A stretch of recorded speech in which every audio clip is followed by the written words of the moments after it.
All right, so today we're going to um, really take a deep dive into Act One of John Osborne's Look Back in Anger. Okay. Um, Hmm. it is quite a play. You know, lots of tension, kind of a love triangle that seems like it's ready to just implode, Right. and simmering resentment all over the place. Well, and what's so interesting is it just throws you right into this world, right? We're in a one-room flat. It's April, and it's a chilly evening. So already the scene is kind of set for some tension, Yeah, and rain is pouring outside. yeah, it's like you said, it's like a pressure cooker. Yeah. And then we get to meet, Jimmy Porter, Yeah. who is he's like the original angry young man. He Is really intelligent, working class, and seems to be really frustrated with just about everything and everyone. Yeah, and I think, to understand Jimmy, we have to really think about the context that this play is set in and written in, which is post-war Britain, and you have all of this change happening and all this uncertainty, and, these young people are kind of left like, what now? Right. And so there's this real sense of disillusionment, and so I think Jimmy's anger is really the engine of this play. And it's fascinating because we see it play out in all these different ways, but I think it's really rooted in this kind of societal upheaval that's So happening. it's not just like a personal frustration; it's like a generational. I think it's both, Right. right? It's like Mhm. the personal is always political and the political is always personal, right? So it's all kind of mixed up in there. Yeah, and then there's Allison, his wife, right, who seems to be kind of on the receiving end of a lot of this Right. anger and frustration. And she's from this, upper class family, so there's already this tension there. But she always seems very quiet, almost detached. I Mm. mean, would you say that that's an accurate? Yeah, I think Allison is so interesting because her silence is such a, central part of this play. Like, is she really passive or is this like a quiet form of resistance, right? Right. And I think it's something that we constantly question as we're watching her and watching the play unfold. Like, what is she thinking? What is going on behind this? Yeah, and she has those moments where she uses humor almost to kind of deflect some of the anger, Yeah. but Yeah, you can tell that there's something else going on there. definitely. And then there's Cliff Lewis, Yes. who is Jimmy's friend and his roommate, and seems to be the only one who can kind of like calm the waters a little bit. Yeah, Cliff is interesting because he's kind of this, like, mediator figure, right? He's loyal to Jimmy, but he also has affection for Allison. And you can sense that he's constantly walking on eggshells, trying not to get caught in the crossfire. He's like the referee in a boxing match. Totally. That's about to get really, really messy. Exactly. And speaking of messy, we can't forget about Helena Charles, who is Allison's friend, who arrives at the end of the act. And it's pretty clear from the get-go that Jimmy does not like her. Yeah, no, he sees her as a threat, and she really disrupts the balance in this household. I mean, it's a fragile balance to begin with, but her arrival just kind of throws everything up in the air. Yeah, so we've got this explosive mix of personalities and these simmering tensions and this very, very cramped setting. I Yeah. mean, where do we even begin to kind of unpack all of this? Well, I think one of the most interesting and revealing parts of this play is right at the beginning with Jimmy's rant about Sundays. Oh, yeah? I mean, he just goes off on this whole tirade about how much he hates Sundays and how they represent everything that's wrong with modern life, Yeah, he talks about it being the same routine every week and that, just feeling like life is slipping away. It's almost like he's mourning for his youth. Yeah, and I think, if we look at that on the surface level, it can just seem like, oh, this guy hates Sundays. But if we dig a little deeper, what he's really talking about is his frustration with just the monotony of life, the feeling that he's trapped in a system that doesn't offer him any real meaning or purpose. And that was a really common feeling amongst young people in post-war Britain, right? This was an entire generation that was grappling with disillusionment, trying to find a foothold in a world that had been completely shattered by war. So this Sunday rant isn't really about Sundays. It's about something much bigger. Exactly. It's this existential angst that I think a lot of people can relate to, and especially in the context of what was happening in Britain at the time. Yeah. So like the hangover after this period Yeah, of intense like national purpose, yeah. and now the war is over, but now what? Right. And Jimmy's anger is really fueled by that search for meaning in a world that feels increasingly meaningless. Wow. Yeah. That's a lot deeper than just like complaining about a day of the week. Right. And we see this kind of frustration play out in his relationship with Allison too. Yeah. Right? Because he's constantly bringing up her upper class background. It's almost like he's trying to provoke her. Yeah, and I think that's where we really see the theme of class conflict emerge because for Jimmy, Allison represents everything that he feels excluded from, right? Yeah. Her family's wealth, their social status, it's a constant reminder of the barriers that he feels are holding him back. Yeah, he's constantly making these, like, biting comments about her parents, her brother, like he's trying to score points in some kind of, like, invisible class war. Yes, and he uses language that's designed to sting. You know, like when he says, they'll kick you in the groin while you're handing your hat to the maid. I mean, it's brutal, Yeah. but it reveals just how deep this resentment runs.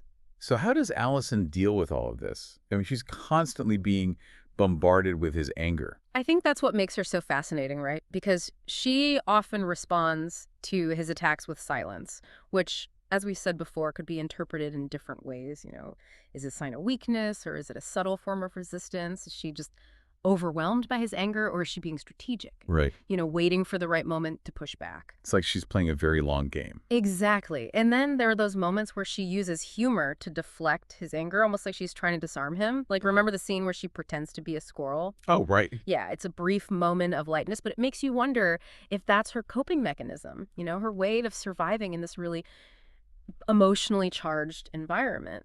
Right. And of course, we have that bombshell that she drops on Cliff at the end of the act that she's pregnant. Oh, This yes. kind of throws a whole other wrench into the works.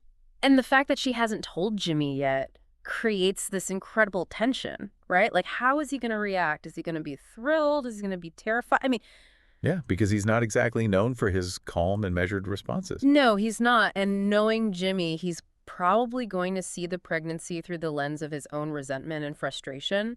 So will he see this as a genuine expression of love, or is he going to see it as some kind of manipulation? Right, right. A way for Allison to, like, tie him down. Ooh, that's a good question. Right. And it kind of like sets us up perfectly for what's to come. But before we get there, I want to go back to something else that struck me about this first act, which is that Jimmy keeps bringing up this past relationship with a woman named Madeline.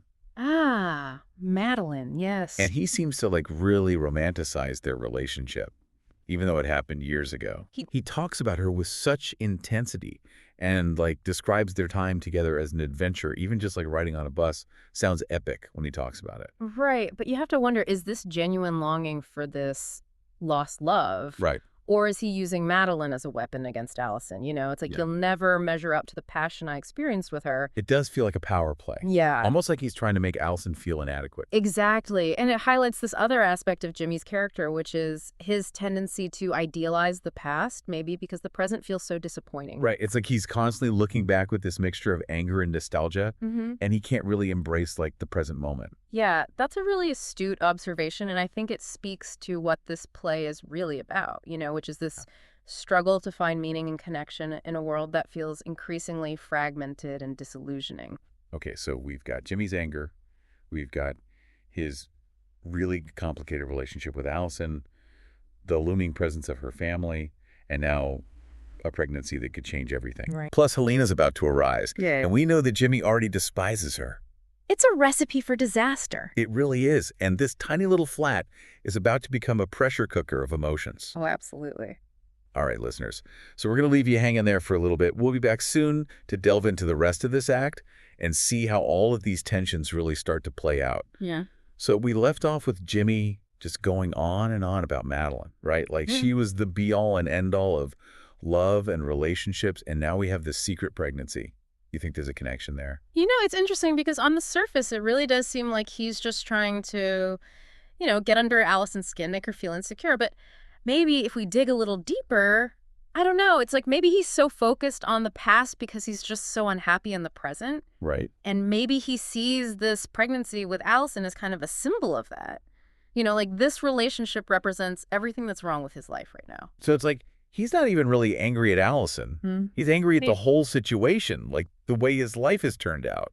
Right, exactly. And remember, this play isn't just about, you know, a husband and wife fighting. It's a commentary on a whole generation, right? This is post-war Britain. People are trying to figure out what their lives mean now that this huge global conflict is over. Right. So much has changed. I mean, the whole world is different now. Exactly. And there's all this anxiety about the future, you know, and I think Jimmy is kind of like the poster child for that anxiety. You know, he's got all this potential, but he feels like he's being held back. By what, though? I mean, Well, by a lot of things, but I think one of the big ones is the class system. He sees that as a huge barrier to his own success, and it just makes him furious. And he really takes that out on Allison, Hmm. even though she's not, Lady Astor or something. Right, but she represents that world to him. Her family, her background. It's a constant reminder of everything he feels excluded from. It's like he's trying to make her choose sides, Hmm. like it's him or them. In a way, yeah, and I think that's what makes her silence so interesting. Is she refusing to choose, or is she just trying to protect herself? Yeah, is she stronger than she appears, or? Right, because we tend to think of silence as weakness, but maybe in this case, it's actually a form of strength. You know, she's not letting him control her emotions. And then there's Cliff, right, stuck in the middle, trying to keep everyone happy. Cliff's a fascinating character, too, because he represents this kind of like working class pragmatism. He's just trying to get by. He's not trying to start a revolution. Which I think really annoys Jimmy. Oh, yeah, because Jimmy sees that as giving up. Like he should be fighting the system, not just accepting it. But maybe Cliff's just smarter. Like pick your battles. Maybe. And he does provide a lot of support. Like when Allison burns herself, it's Cliff who takes care of her. Right. He's the one who's actually there for her emotionally. Exactly. And then, of course, we have this pregnancy hanging over everything. Hey, yeah, that's the big one. And the fact that Jimmy doesn't know about it yet just creates this incredible tension, Like, is this going to be the thing that finally pushes him over the edge? Well, he already seems pretty close to the edge, if you ask me. He does, doesn't he? And I think it's going to be really interesting to see how he reacts when he finds out, will he be happy or will he see it as some kind of trap? I mean, he's already so distrustful of Allison. Right. And I think that distrust is only going to get worse with Helena in the picture now. Oh, yeah. He hates her already. He does, and he's convinced that she's going to try to turn Allison against him. So we've got this love triangle, secret pregnancy, and everyone's trapped in this tiny little flat together. It's a recipe for disaster. It really is. Okay, listeners, things are about to get very interesting. Join us for the final part of our deep dive into Act I of Look Back in Anger, as we explore how this whole situation finally comes to a head. All right, so we're back, and we've got this, powder keg of a situation brewing in this tiny flat. What happens next? Well, I think it's really important to remember that this play isn't just about these individual characters and their personal dramas. It's really a reflection of a particular time and place, post-war Britain, a society that's trying to find its footing in a world that's been completely upended. So you're saying like their personal struggles are also kind of mirroring these larger societal anxieties. Exactly. And I think Jimmy is a great example of that. He's this intelligent, capable young man, but he feels like he's constantly hitting a brick wall. And a lot of that comes down to class. He sees the old class system as this insurmountable barrier to his own aspirations, and it just fuels his anger. But he takes a lot of that anger out on Allison, even though she's not exactly, living in an ivory tower. Right, and I think that's what makes Allison such a complex character. She's not oblivious to the injustices of the class system, but she also doesn't completely reject her own background. She's trying to navigate this really difficult space between her love for Jimmy and her own sense of self. And then Helena shows up, and it's like adding fuel to the fire. Totally. Helena becomes this lightning rod for all of Jimmy's rage and resentment. She embodies everything that he despises about the upper class, their privilege, their detachment from the realities of working class life. And he's so cruel to her. I mean, he calls her names. He accuses her of trying to steal Allison away. It's like he's almost daring her to fight back. And remember, this is all happening in this tiny claustrophobic flat, so there's no escape from the tension. It's just building and building. And then there's the whole issue of the pregnancy, which Jimmy is still in the dark about. How do you see that playing out? It's really hard to say, but knowing Jimmy, I think there's a good chance he's going to see it as a betrayal or some kind of attempt to control him. He might even accuse Allison of getting pregnant on purpose to trap him. Wow, that's pretty intense. But I guess it wouldn't be entirely out of character for him, would it? I mean, he's already so suspicious of her. Right, and that suspicion is only going to increase with Helena now living under the same roof. He's convinced that she's a bad influence on Allison, that she's going to poison her against him. So it seems like we're headed for a major confrontation. What should we be paying attention to as we move forward with the play? Well, I think one of the most important things is to really look at the power dynamics at play. It's easy to focus on Jimmy because he's so loud and so volatile. But Allison and Helena have their own forms of agency, too. They're not just passive victims in this story. So it's kind of like a three-way tug of war. In a way, yeah. And the stakes are incredibly high, not just for their individual relationships, but for the future of their family as well. And we also have to remember the broader context. Yeah. This is a society that's in transition, a generation that's struggling to adapt to a world that's rapidly changing. Exactly. And I think those anxieties are really at the heart of what this play is about. And I love how the title kind of invites us to think about that, look back in anger. It's like Osborne is asking us to consider, what are we so angry about? Is it just our own personal frustrations, or is there something deeper, something more universal? That's a great question, and I think it's one that each of us has to answer for ourselves. There are no easy answers in this play. Right. It's like he's holding up a mirror to our own anger and asking us to examine it. Exactly, and maybe even to find more constructive ways of dealing with it. Well, I think that's a perfect note to end on, listeners. Thank you so much for joining us on this deep dive into Act Y of Look Back in Anger. It's been a pleasure. I hope this conversation has given you some new insights to consider as you continue to explore this amazing and thought-provoking play. And remember, the play is just the beginning. The real work happens when you start to connect these ideas to your own life, your own experiences, and your own understanding of the world. That's right. So keep those questions in mind and keep exploring. And thanks again for listening to The Deep Dive.